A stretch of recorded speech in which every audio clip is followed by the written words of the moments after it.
Good morning, everyone.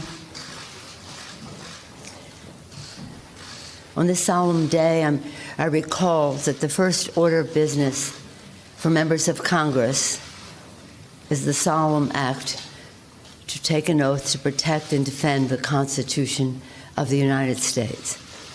There's great respect and gratitude that I thank the chairs of the committees, the 6 committees who have been working to help us honor our oath of office.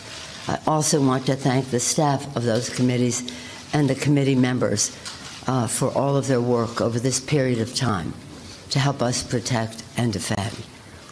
I want to thank the chairman of the Judiciary Committee, Mr. Nadler, chair of the Intelligence Committee, Mr. Schiff, chair of the Ways and Means Committee, chairman, all of these chairmen. All right, so this is unfolding at this moment, and it's completely astonishing. The House Democrats have just introduced a fresh impeachment resolution targeting Trump. We're not discussing any recycling of previous accusations. We're not discussing duplicating what they attempted previously. We're discussing an entirely fresh resolution featuring an entirely fresh legal approach.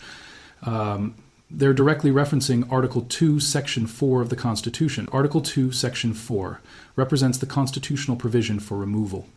It's the harshest option available to Congress. It states that a president may be ousted from office for treason, bribery, or other high crimes and misdemeanors. And currently Democrats are asserting that Trump fits that criterion. They're asserting Trump's behavior elevates to the degree of impeachment pursuant to Article 2, Section 4. And they're asserting Trump ought to be ousted from office? Seriously. This represents the type of instance where the constitutional framework is undergoing scrutiny. This represents the type of instance where you recognize we're navigating unknown waters. We're no longer engaged in standard politics. We're entering the domain of constitutional emergency. Watch the next segment. Chairman Richie Neal of Massachusetts, the chair of the Foreign Affairs Committee, Elliot Engel of New York, the chair of the Financial Services Committee, Maxine Waters of California, the chair of the Committee on Government Reform and Oversight, Congresswoman Carolyn Maloney. I also want to acknowledge the important work that was done by our dear and departed, may rest in peace, Elijah Cummings as chair of the Oversight Committee. Now pleased to yield to the distinguished chair of the Judiciary Committee, Mr. Nadler.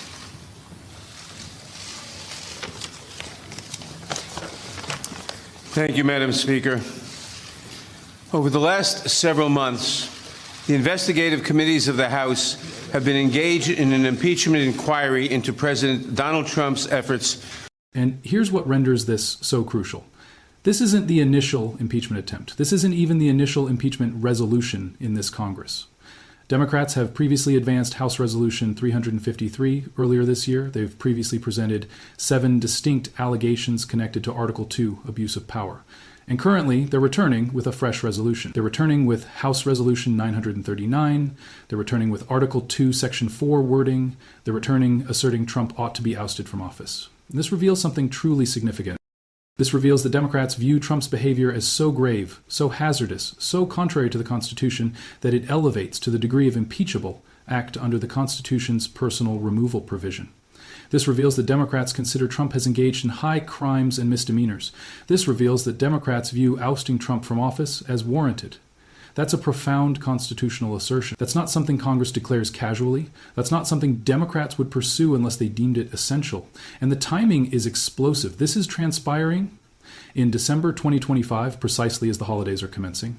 This is transpiring when Trump is expected to concentrate on his second-term priorities. This is transpiring when Trump is expected to oversee his administration. This is transpiring when Trump is expected to gear up for midterm elections, and instead, Trump is confronting a fresh impeachment resolution. Trump is confronting Democrats, referencing Article 2, Section 4. Trump is confronting the risk of ousting from office. That's the type of diversion that overwhelms everything. That's the type of emergency that renders governing impossible. That's the type of constitutional risk that could entirely transform American politics. This isn't something Trump can simply dismiss or shrug away. This is an official constitutional process. And what's especially noteworthy is the approach here. Democrats aren't merely claiming Trump misused his authority. Democrats are claiming Trump's behavior fits the constitutional description of high crimes and misdemeanors. That's a major evolution. But that's shifting from political debates to constitutional debates. That's shifting from claiming Trump is harmful to claiming Trump is contrary to the Constitution. That's shifting from ordinary legislative disagreement to constitutional emergency. And that alters everything regarding how this develops. Because currently it's not merely about politics. Currently it's about whether the Constitution personally is undergoing violation. Currently it's about whether the governmental structure still operates. Currently it's about whether Congress can truly oust a president who misuses authority. Currently it's about whether the constitutional framework can safeguard itself. And Trump is frightened of this. Trump recognizes that Article 2, Section 4 is the supreme tool.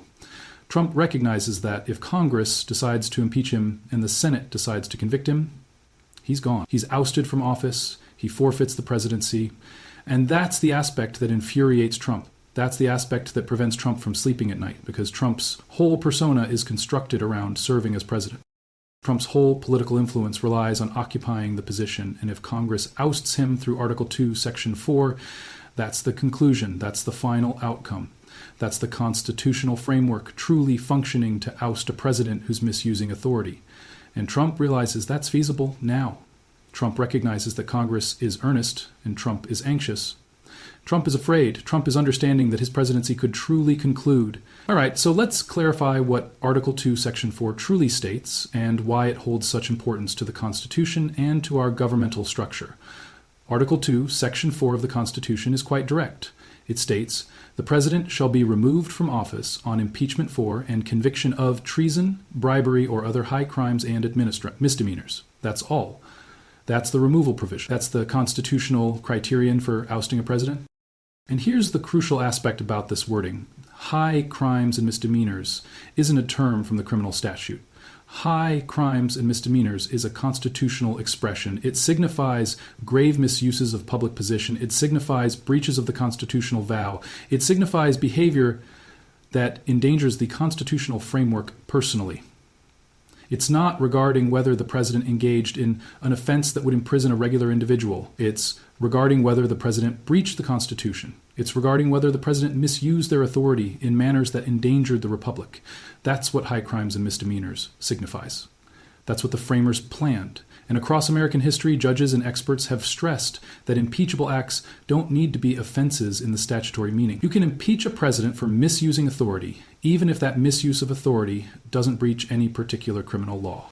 You can impeach a president for breaching the Constitution, even if prosecutors couldn't succeed in a criminal proceeding. Because impeachment is a political solution, not a legal solution.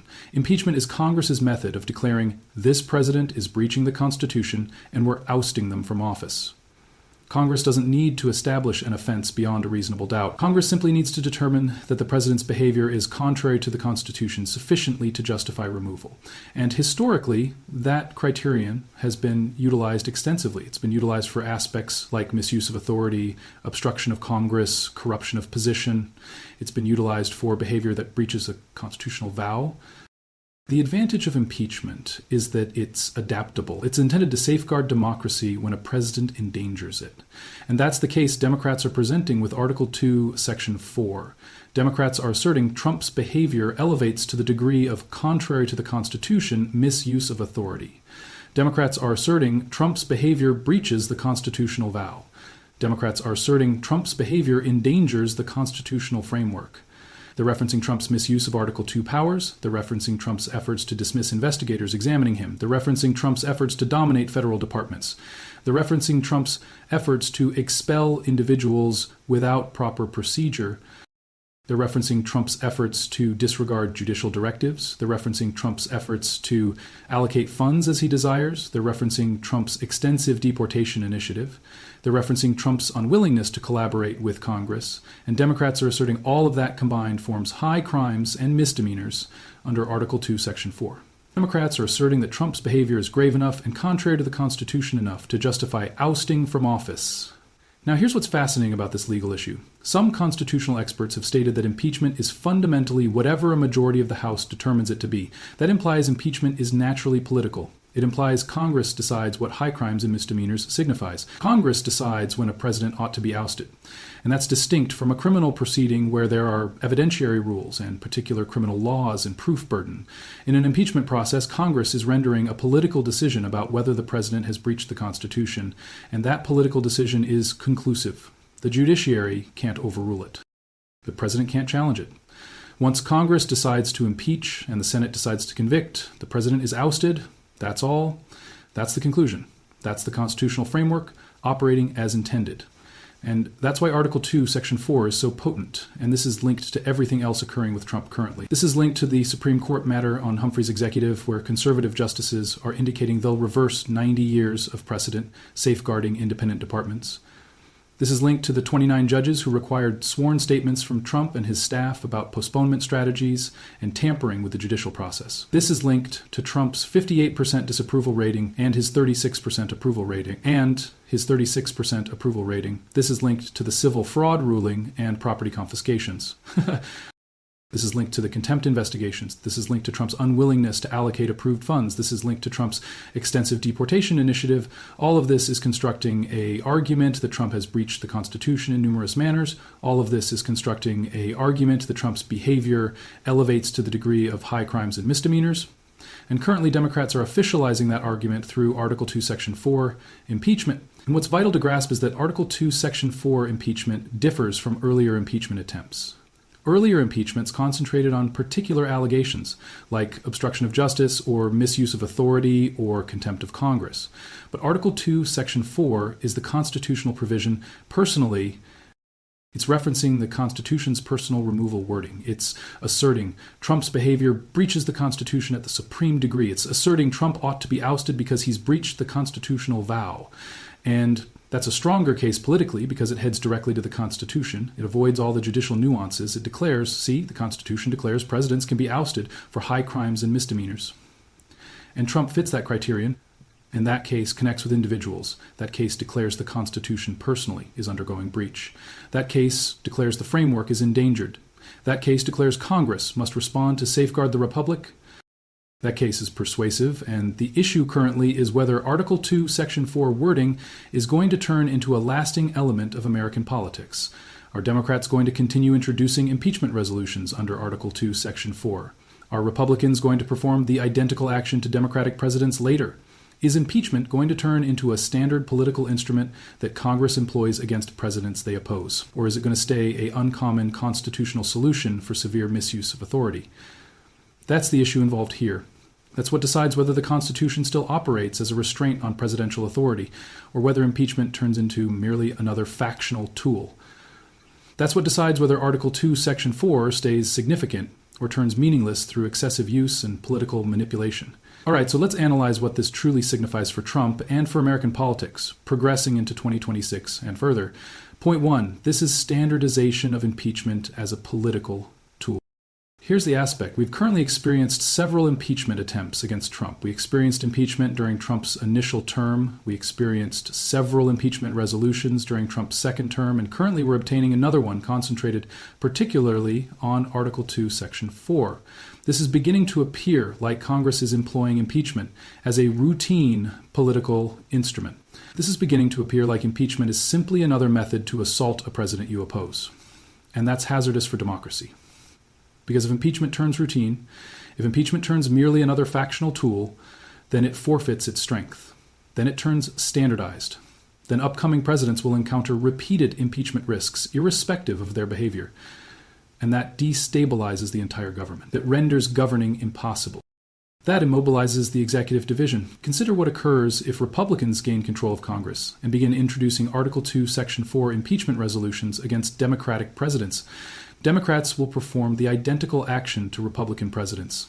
Impeachment will turn into a lasting element of American politics. Every president will encounter the risk of ousting. Every Congress will introduce impeachment resolutions against the president. And that implies no president can truly govern. That implies Congress devotes all its efforts to impeachment rather than handling the public's affairs. That implies the entire government turns immobilized by factional disagreement. That implies nothing is achieved. That implies the economy endures. That implies citizens endure. And that's what's hazardous about standardizing impeachment. That's what's hazardous about employing Article 2, Section 4 as a repeated political tool. It ruins the capacity of government to operate. It ruins the capacity of the nation to tackle grave issues like the economy or national defense or infrastructure. Point two, this could truly result in removal. And here's the second point that counts. Unlike earlier impeachment attempts, this Article 2, Section 4 resolution might truly possess a possibility of succeeding because Article 2, Section 4 is the constitutional criterion. It's not founded on any particular law. It's not founded on restricted judicial explanations. It's founded on the Constitution personally. And that renders it stronger, that renders it more persuasive, that renders it more probable to acquire cross-party backing, because Republicans can't claim Congress is behaving contrary to the Constitution when Congress is literally referencing the Constitution. Republicans can't claim this is excess when Democrats are referencing the Constitution's personal removal provision. And if Republicans begin separating from Trump, if Republicans begin considering removal is warranted, then Trump could truly encounter conviction in the Senate. And that would imply Trump gets ousted from office. That would imply Trump forfeits the presidency. And that's the aspect that frightens Trump. That's the worst case situation. And this is especially crucial because Trump's approval rating is so poor currently. Trump has 58% disapproval. Trump is profoundly unpopular. And when a president is profoundly unpopular, when a president has forfeited public backing, Congress is more prepared to act against them. Congress is more prepared to impeach. Congress is more prepared to demand a president accountable. And that's what we're observing with Article 2, Section 4. Democrats are advancing with impeachment because they consider they possess an opportunity. They consider Trump is unpopular sufficiently that some Republicans might decide for conviction. They consider the public will back it. They consider this could truly succeed. They consider removal is feasible. And that alters the political environment completely. That alters everything regarding how Trump must oversee his administration and his party. Point three, this divides Republican cohesion. And here's a third point that's truly crucial. Article 2, Section 4, impeachment places Republicans in a difficult situation because currently Republicans must determine whether Trump has breached the Constitution. Republicans must determine whether Trump fits the constitutional criterion for removal. And that's distinct from earlier impeachment decisions where Republicans could conceal behind process debates or debates about particular allegations. Currently, Republicans must render a constitutional decision about whether Trump ought to be ousted from office. And some Republicans are likely going to consider the response is yes. Some Republicans are likely going to consider Trump has breached the Constitution. Some Republicans are likely going to consider Trump ought to be ousted. And that divides Republican cohesion. That shatters the barrier of Republican backing for Trump. And that could be the distinction between conviction and acquittal. That could be the distinction between Trump remaining in office and Trump being ousted. And this is transpiring while Trump is already confronting so many other emergencies. 29 judges are requiring sworn statements. The Supreme Court is about to decide on presidential dismissal authority. Trump is confronting civil fraud rulings. Trump is confronting property confiscations. Trump is confronting contempt investigations. Trump is confronting criminal probes. And currently, Trump is confronting a fresh impeachment resolution concentrated on Article 2, Section 4. This is the type of merging of emergencies that can shatter an administration. This is the type of instance where everything begins to collapse. This is the type of political turmoil where a president can forfeit backing very rapidly. This is the type of stress that can overpower even the most robust political figure. And Trump is not recognized for his capacity to manage stress elegantly. Point four, this prepares 2026 and 2028. And here's the fourth point that counts most for the future. This Article 2, Section 4 impeachment attempt is transpiring currently in December 2025. The midterm elections are in November 2026. That's only a year distant, and that implies the political environment is going to alter dramatically before the elections. If Trump gets convicted and ousted on Article 2, Section 4 allegations, then Trump is no longer president. Trump forfeits all his influence.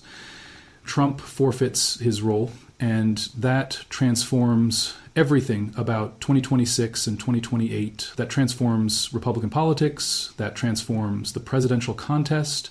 That transforms everything. It alters who the Republican candidate is. It alters what the Republican Party represents. It alters everything about American politics. Progressing And if Trump endures the Article 2, Section 4 impeachment but gets gravely harmed politically, that could impact his capacity to run campaigns, that could impact Republican excitement for Trump, that could impact participation in the midterms, that could decide whether Republicans retain control of Congress, and that decides whether Trump can safeguard himself from additional judicial risk. So the Article 2, Section 4 impeachment isn't merely about whether Trump gets ousted, it's about preparing the entire political environment for 2026. It's about deciding whether Republicans retain Congress. It's about deciding whether Trump's political path endures. It's about deciding whether Trump encounters criminal prosecution after he departs office. It's about deciding the future of the Republican Party. That's how elevated the risks are. That's how vital this is. And this is the type of instance where American politics shifts. This is the type of instance where the framework of restraints and equilibriums truly operates to limit executive authority.